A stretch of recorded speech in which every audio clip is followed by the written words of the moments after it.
Amira Lane moved quietly through the grand ballroom, nearly invisible amid the glittering crowd gathered for the Billionaire's gala dinner. The room stretched wide, draped in rich crimson and gold, crystal chandeliers casting a warm glow over the elegant guests. Men in tuxedos spoke in low tones while women rested delicate hands on the stems of champagne flutes, their designer gowns sweeping the polished marble floor. But Amira was dressed plainly in a simple black uniform, her dark hair pulled back into a modest bun, shoulders squared as she carried a stack of fresh towels toward the marble refreshment tables along the edge of the room. She kept her gaze low, hands steady, moving as a shadow might in this world of excess. Occasionally, a waiter or coordinator passed with a nod or barely a glance. The guests barely registered her presence. When she answered a polite question from a well-dressed socialite about the direction of the washrooms, the woman sneered, the curl in her lip betraying her assumption that Amira did not belong here. "The bathrooms are down the hall, dear," Amira said softly, ignoring the condescension. Her accent wasn't quite fitting for this crowd, and it drew quiet chuckles behind gloved hands. The gala's performances and important speeches continued, the room alive with chatter and the tinkling of glasses. That was until a thin wisp of smoke drifted in from the service corridor by the kitchen, unnoticed at first over the background chatter. Then it thickened, curling upward, discreet but unmistakable. A faint smell of burning filled the air. Eyes flickered nervously as the smoke darkened, creeping farther into the hall. A murmur rose, a warning that something was wrong. Panic shivered beneath the surface of the glistening night. The smoke thickened, moving like a creeping fog from the hidden service corridor toward the center of the grand ballroom. At first, it was just a faint haze that caused a few guests to wrinkle their noses, but within moments, it became clear something was terribly wrong. A low, insistent murmur began to ripple through the crowd, growing into uneasy whispers.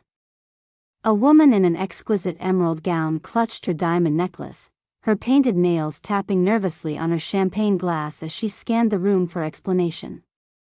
A small group of men in tailored black suits exchanged glances, none making a move toward the kitchen or the source of the smoke. The atmosphere shifted from festive to tense, as if the evening sparkle had dulled before anyone realized. The staff moved awkwardly, hesitant as the smoke filled the edges of the room. Several waiters glanced at one another, uncertainty freezing them in place. A young server in a crisp white shirt and black vest knocked over a tray of hors d'oeuvres, the clatter drawing a brief startled silence. Yet no one stepped forward to address the gathering crisis. Instead, whispers floated up, "Is it just a malfunctioning heater? Someone should tell security. Better not cause a scene."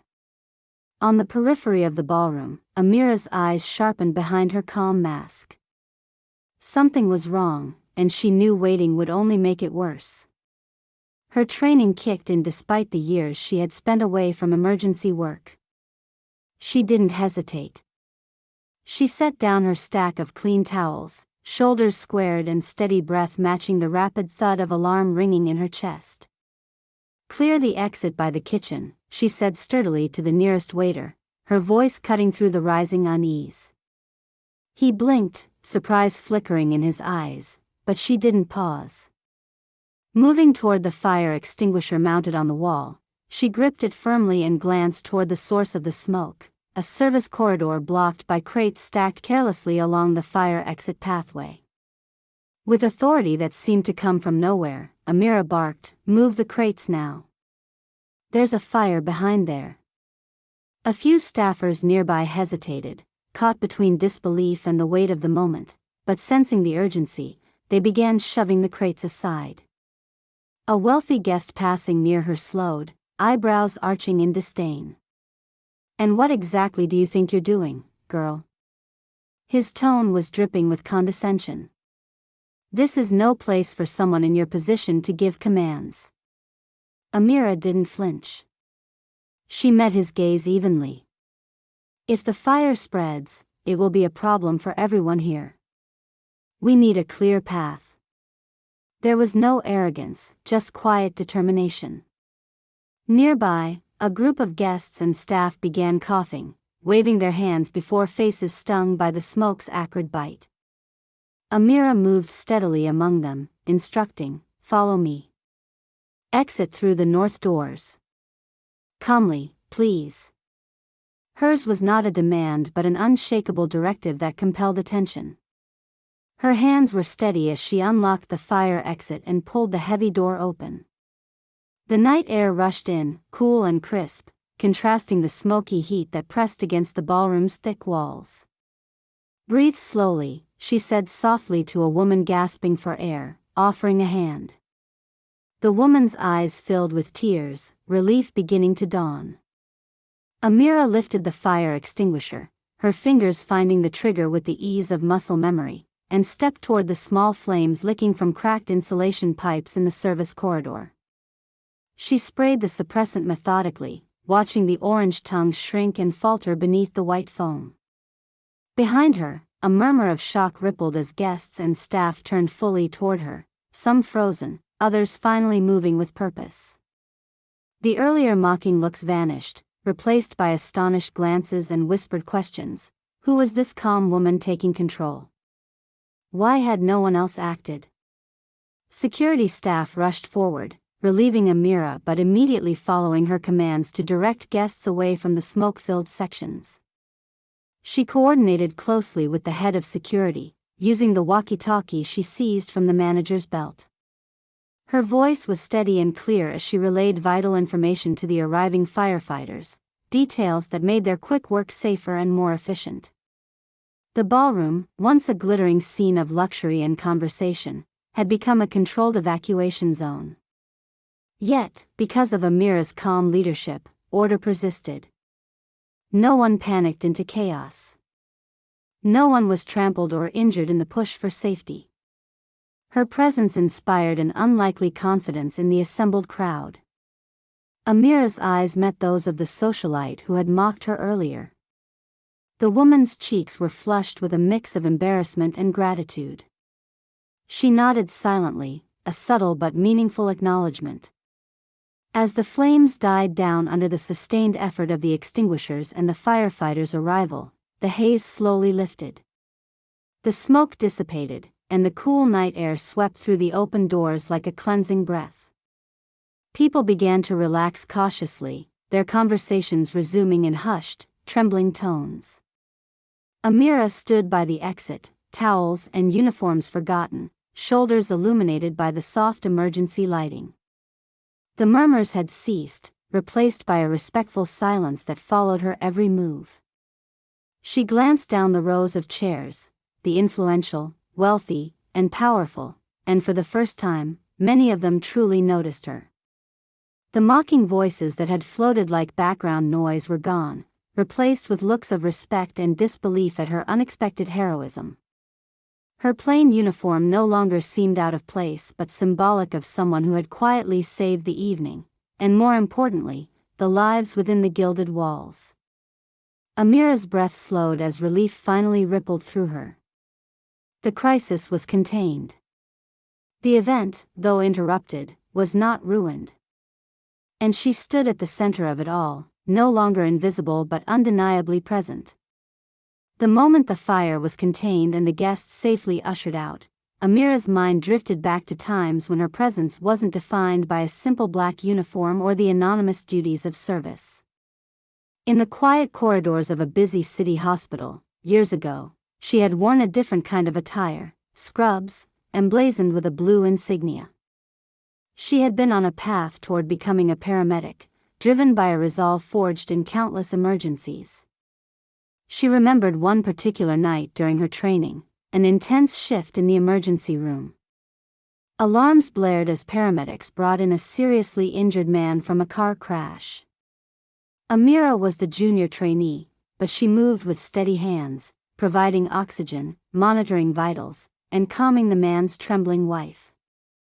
The room was tense, sterile, and charged with the kind of energy that demanded confidence and precision. She'd never felt more alive or certain that this was where she was meant to be. Her instructors praised her for staying calm under pressure, often remarking that she had the right instincts. It was a time when her identity was tied to saving lives, making a difference that was immediate and tangible. But life's unpredictability can alter even the clearest paths. Her thoughts shifted to the difficult year that followed, a season marked by blurred hospital nights and long days spent at her mother's bedside. Her mother had fallen gravely ill with a chronic condition, one that rapidly demanded Amira's attention beyond her studies and work. The cost of treatments alone drained what little savings they had, and Amira found herself taking on every odd job she could find. Night classes gave way to cleaning shifts and temporary roles that just brought in enough to keep her mother stable. Her dreams of becoming a paramedic became an echo as bills piled up and her mother's health wavered. One cold morning, after a sleepless night watching over her mother in a rented apartment crammed with medical supplies and paperwork, Amira quietly packed her bag and left the hospital's paramedic program.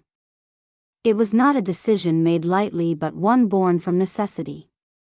The urgency of family replaced the urgency of a profession she loved. For years, Amira drifted through low-profile jobs, the towel attendant at charity events, kitchen assistant in exclusive clubs, cleaner at luxury launches. Each role a survival tactic, a way to keep some stability while the weight of responsibility rested heavy on her shoulders. There was little time or energy left for dreams. And yet beneath it all, the knowledge and skills from her training lingered, ready to resurface when needed. Amira recalled the handful of evenings she spent reading medical textbooks under dim light, secretly clinging to fragments of knowledge. The exhaustion of balancing several jobs was physical, but the heavier burden was the silent grief of giving up her chosen vocation. Still, she never stopped caring, or imagining the chance to return. This history informed her reaction tonight. When the smoke began to crawl across the vaulted ceilings of the Gala, it wasn't fear that propelled her forward, it was muscle memory, instincts honed in emergency rooms and crisis scenes. The fire extinguisher felt like an old friend in her hands, her voice snapped into command with the certainty of someone who had faced far greater dangers. She remembered one more scene, stark and revealing, her final day on the ambulance ride-along training, months before leaving it all behind. The instructor had tested her reflexes by simulating a chaotic accident scene. Amira's hands were firm on the stretcher handles, her voice soft but firm, directing volunteers and paramedics with unexpected leadership for someone so young. The instructor had smiled and said, "You're going to be the one who stays calm when everything falls apart." That promise had been buried by reality, but not erased. She felt a flicker of pride mixing with sadness. Tonight was a testament not just to her skill but to the sacrifices she had made, sacrifices that had relegated her to the margins of glamorous events rather than letting her take center stage in her real calling. Yet the flame inside her, barely dimmed by years of self-imposed invisibility, had ignited when it mattered most. Amira's memories also held the quiet evenings spent comforting her mother, who never once scolded her for putting the family first. Instead, her mother's whispered words had been, "You will always do great things in your own way." That belief was a fragile thread of hope that had sustained her through dark times. As the night at the Gala continued and murmurs of her heroism grew, Amira tucked those memories away with a mix of satisfaction and longing. The years of struggle had shaped her into someone unyielding beneath a modest exterior, someone capable of stepping into the light when disaster struck. Though she was no longer a paramedic, the essence of who she had been and still was pulse-strong beneath the surface, ready to unfold again if given the chance. For now, she returned her gaze to the softly lit ballroom, to the faces now glancing at her with renewed respect, and to the reality that her story was far from over. By the time the Gala restarted in quieter tones, the ripples of what had happened were spreading through the crowd like an unexpected current.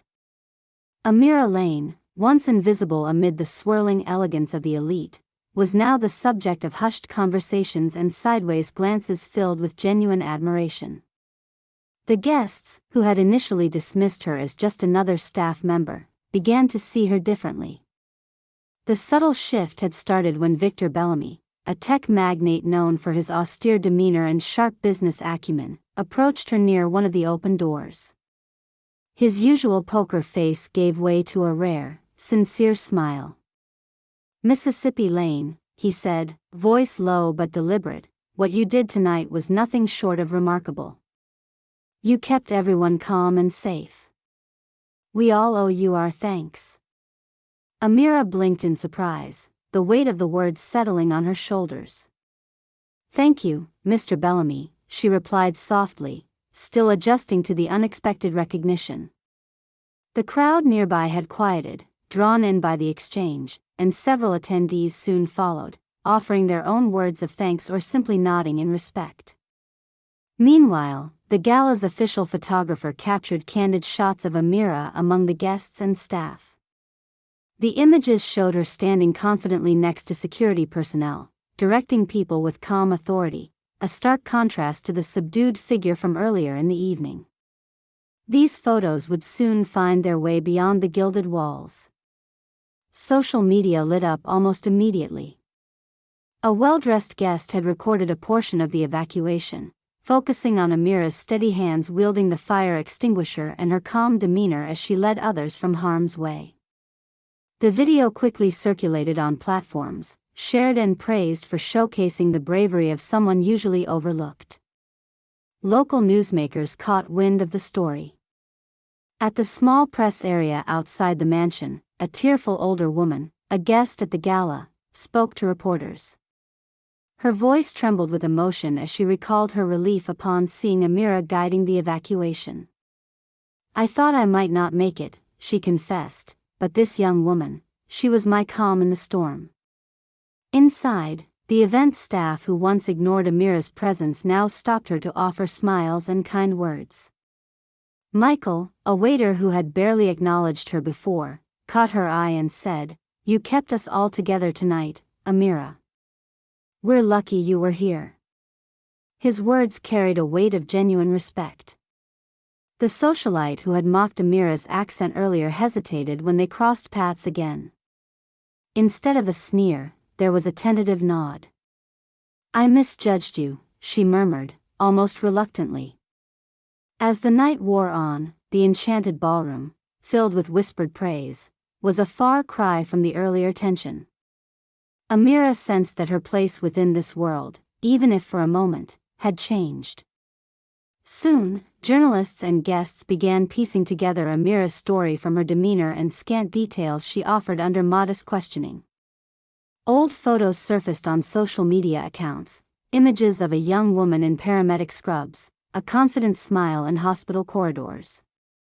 There were links to interviews from years prior, glowing recommendations of her quick thinking and compassion. The contrast amazed many. The quiet, unassuming towel attendant revealed as a trained paramedic who had sacrificed her career to care for a sick parent. The narrative spread quickly, inspiring conversations beyond the gala's high fences. Amira noticed the change among her coworkers. Where once her greetings were met with indifference, now she was included in conversations, asked opinions, and treated with an unexpected warmth.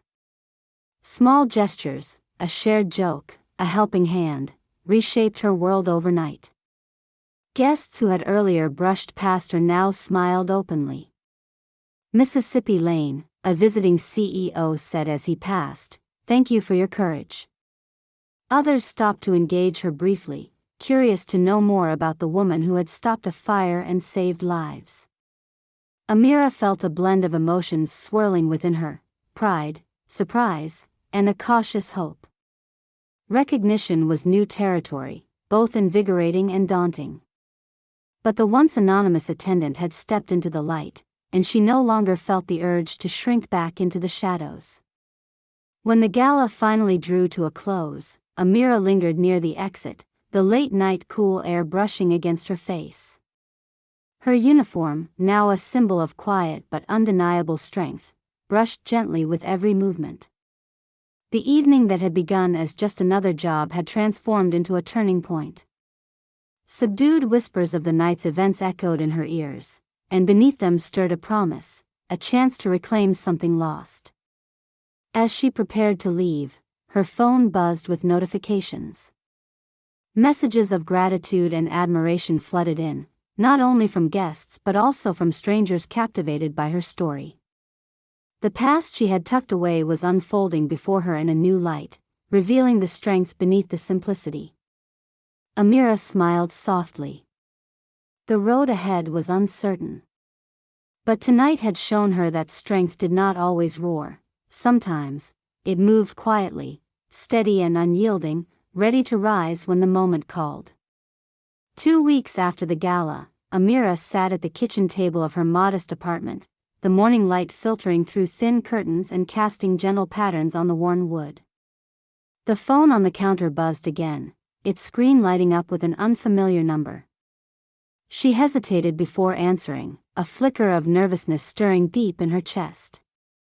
"Hello, Amira Lane?" The voice was clear and professional, that of Dr. Sophia Reynolds, director of a renowned paramedic training academy. "We've been following the news coverage of your actions at the recent gala. Your composure and expertise in handling that emergency were remarkable. I'm calling to offer you a position in our elite paramedic recertification program, with full scholarship and mentorship support. Your skills should not be lost." For a moment, the world stood still. The words that had once seemed distant and unreachable now spoke directly to her, an unexpected invitation to reclaim a part of herself she thought had been buried under years of necessity. I'm honored," Amira replied cautiously, voice tight with a mixture of hope and lingering self-doubt. "But I haven't been practicing for quite some time." "That's why this program exists," Dr. Reynolds said warmly. "We believe in second chances. Your experience and calmness under pressure are invaluable. We want to help you get back on your feet professionally."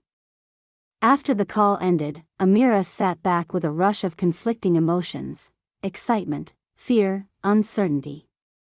She remembered the long nights of study, the hospital corridors filled with urgency and hope, the sacrifices that had drawn her away from this path.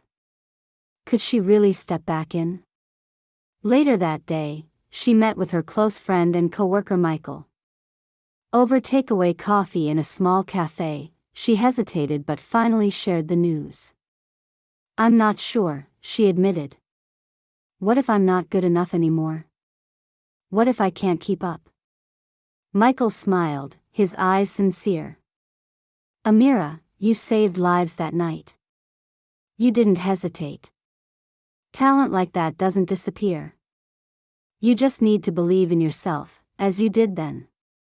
That evening, Amira thought about the faces of those she had helped at the gala, the elderly woman who had thanked her tearfully, the crowd that followed her calm lead.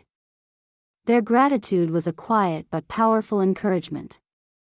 The days blurred as she wrestled with the decision. Each night, she revisited old textbooks and medical manuals, rediscovering the knowledge she had once held close. The fear of failure still haunted her, but it fought against a growing determination. Eventually, the time came for her to respond. She called Dr. Reynolds back, voice steady and resolved. "I accept your offer. I want to try again." The weeks that followed were a whirlwind of training, studying, and reintroducing herself to the demanding world she had once known so well. Amira found in herself a renewed strength, fueled both by the support of the academy and the memories of that fateful night. The uniform she donned once more, sharp, official, and proud, felt like a second skin. At the academy's training facility, surrounded by new classmates and instructors, Amira no longer hid behind the shadow of her past. She shared her story with quiet confidence, inspiring others with the journey she had taken. In practical exercises, the simulations of emergencies, the life-saving drills, she shone with a natural grace and calm that commanded respect. Months later, after completing the program, Amira was offered a position as an instructor in emergency response, a role that allowed her to train others in the skills essential to save lives. It was a chance to pass on the knowledge and resilience forged in the fires of her own experience. One evening, after a long day teaching students, she arrived home to find her young son waiting with outstretched arms. They embraced tightly, a moment of pure connection that reminded her why she had kept pushing forward. Amira looked down at him, her heart full. No longer invisible, no longer uncertain, she had reclaimed her path and strength with quiet dignity. The journey had not been easy, but she had risen, steady and unyielding, ready to meet whatever came next.